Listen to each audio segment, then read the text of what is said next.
Good morning. I learned something very smart from the Italians yesterday.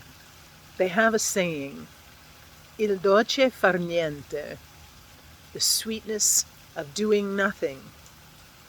Now, as Westerners, we don't understand that, and we don't do that well, especially as Americans. We work through our lunch breaks. We work during our vacations. We work overtime to get the boat that sits in our driveway because we're still working overtime.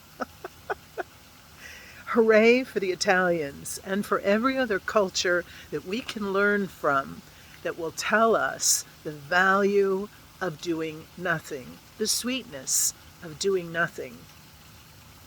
Last night, after we'd had that rainfall last week and the smoke has finally settled and dissipated, I sat outside on the stairs, turned my porch light out, and enjoyed gazing at the night sky. I have a friend who's called the night sky the dark face of God. And I love that.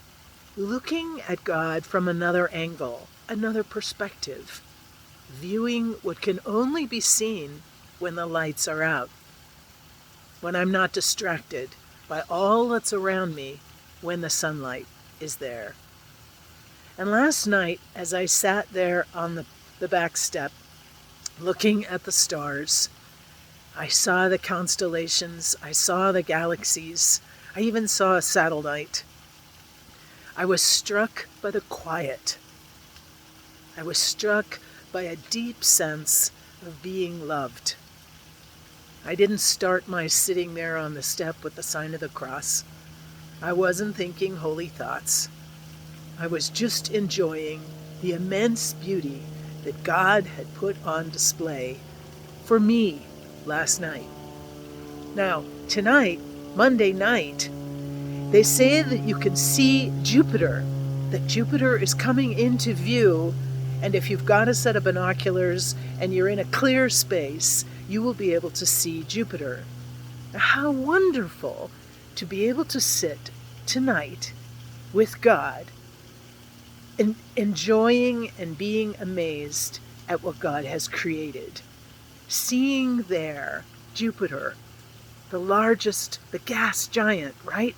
The largest of the planets that God has created.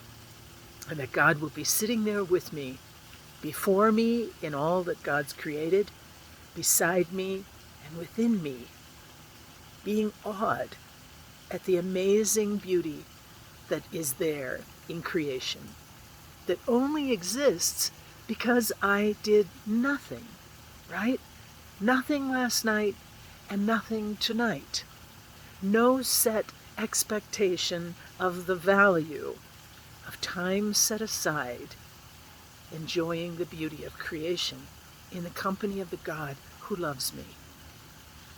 The sweetness of doing nothing. St. Ignatius also used to go out and look at the stars at night and ponder the vastness and the immensity of this multi-dimensional divine being who's created us and calls us to follow and to spread the light and joy of the love that we know because of this God. In fact, when I was sitting there last night, I was thinking that I'm probably looking at the very same stars that Ignatius looked at because of the light years that it takes for stars to make their way across the galaxies and across the night sky. So, what if we made a list? I'm sure you've already got one, of all the things we have to do. Those things that even as winter arrives and I look at this yard where I've got lots of pruning to do for the fall, lists that need to be accomplished on the weekend, in the evenings, indoor and outdoor. And at the bottom of the list, we write 2 words, for later. For later. Yes, you get to make the rules for later.